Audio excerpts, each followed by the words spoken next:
Good morning students. Class 11th history chapter 1 में आप सभी का स्वागत है।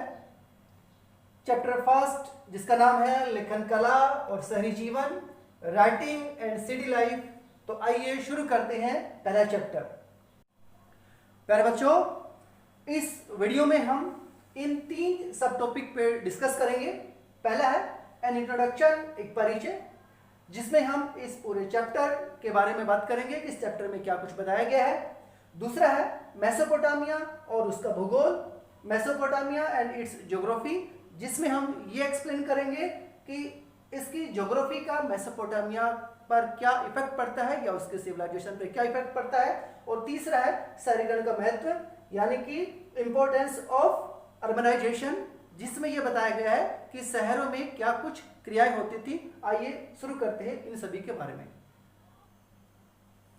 प्यारे बच्चों, आइए हम शुरू करते हैं एक एक करके तीनों सब टॉपिक के बारे में। पहला सब टॉपिक हमने बनाया था इंट्रोडक्शन का, परिचय का।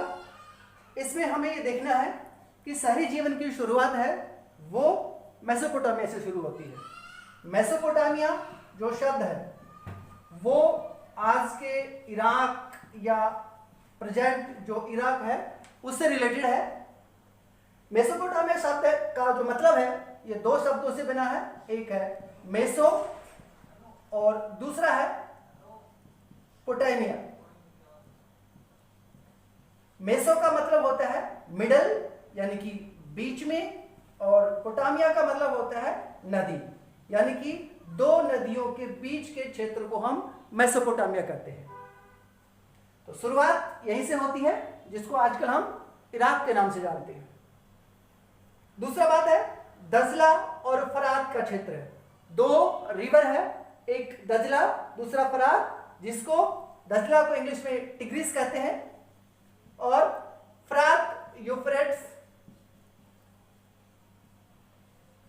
इन दोनों नदियों के क्षेत्र को मिलाकर ही हम मेसोपोटामिया या इराक के नाम से जानते हैं। तीसरी बात इंट्रोडक्शन में है कि लगभग 3200 बीसी से लगभग 3200 ईसा पूर्व से यहां पर लेखन कला की शुरुआत होती है, और उसके बाद 2000 बीसी के बाद से लेकर के ना आसपास के क्षेत्रों में भी, फॉर एग्जांपल सीरिया, पूर्वी एशिया, इन क्षेत्रों में भी इस लिपि का एक्सपेंशन होता है, विस्तार होता है। तो ये था हमारा पहला सब टॉपिक। आइए अब चलते हैं दूसरे सब टॉपिक पर।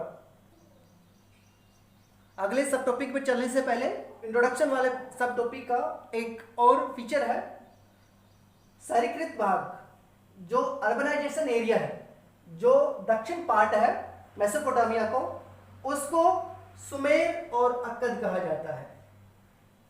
आइए आगे चलते हैं अगले सब टॉपिक पर। प्यारे बच्चों, अगला जो हमारा सेगमेंट है, सब टॉपिक है मेसोपोटामिया और उसका भूगोल, मेसोपोटामिया एंड इट्स ज्योग्राफी। इसमें हम डायरेक्शन वाइज बात करते हैं। बेसिकली ये जो टॉपिक है ये ज्योग्राफिकल डाइवर्सिटी वाला टॉपिक है, एरिया है, भौगोलिक विविधता वाला क्षेत्र है। फॉर एग्जांपल पूर्वोत्तर क्षेत्र की बात करते हैं तो ये मैदानी इलाका है।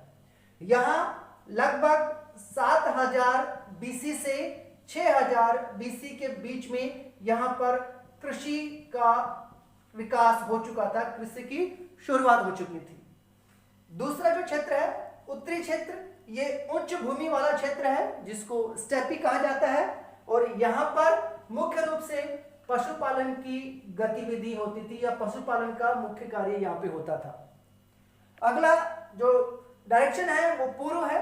अगर पूर्व दिशा की बात करें तो यहां दजला और फरात नदियां हैं, ये एक परिवहन के तौर पे इस्तेमाल की जाती थी, और ये परिवहन का एक माध्यम था ईरान, इसका जो पड़ोसी देश है, यहां तक पहुंचने के लिए। और जो दक्षिण भाग है, जो रेगिस्तान है, यहीं पर ही दजला और फरात, ये दोनों नदियां आकर के ना मिल जाती हैं और जो इस इलाके को उपजाऊ बनाती हैं, और यहीं पर ही सबसे पहले शहरों का या नगरों का विकास होता है। फॉर एग्जांपल सुमेर, अक्कद आदि। तो बच्चों ये था हमारा सेकंड सब हेडिंग। आगे चलते हैं तीसरे सब हेडिंग पर।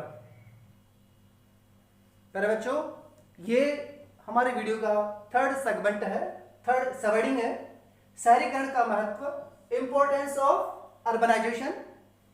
इसमें पहला पॉइंट है जनसंख्या का घनत्व, पॉपुलेशन डेंसिटी। आप लोग जानते हैं गांवों की तुलना में शहरों में जनसंख्या ज्यादा होती है। क्यों? क्योंकि शहरों में गैर कृषि क्रियाएं होती है, नॉन एग्रीकल्चरल एक्टिविटीज होती हैं।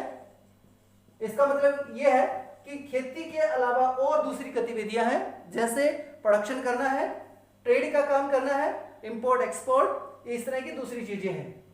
इस वजह से जो हड़प्पा सभ्यता के समकालीन जो सभ्यता ये चल रही है, मेसोपोटामिया की सभ्यता, इसमें हमें जनसंख्या का घनत्व देखने को मिलता है। दूसरी बात, नगरों के लोग आत्मनिर्भर नहीं होते हैं। आत्मनिर्भर का मतलब यह नहीं है कि उनके पास आजीविका के साधन नहीं है। आत्मनिर्भर का मतलब यह है कि चूंकि हम लोग देख चुके हैं कि शहरों में मुख्य रूप से नॉन एग्रीकल्चरल एक्टिविटीज होती है, इसलिए कृषि के लिए या कृषि का जो उत्पादन होता है, प्रोडक्शन ऑफ एग्रीकल्चर है, इसके लिए शहर के लोगों को गांव वालों पर निर्भर होना जरूरी है। इसका मतलब यह हुआ एक शहर को डेवलप होने में कई गांवों का रोल होता है और उस शहर के रिक्वायरमेंट को पूरा करने के लिए आसपास गांव का होना जरूरी होती है। इसका मतलब शहर और गांव दोनों का कॉम्बिनेशन होता है। तीसरा, एक सामाजिक संगठन की आवश्यकता।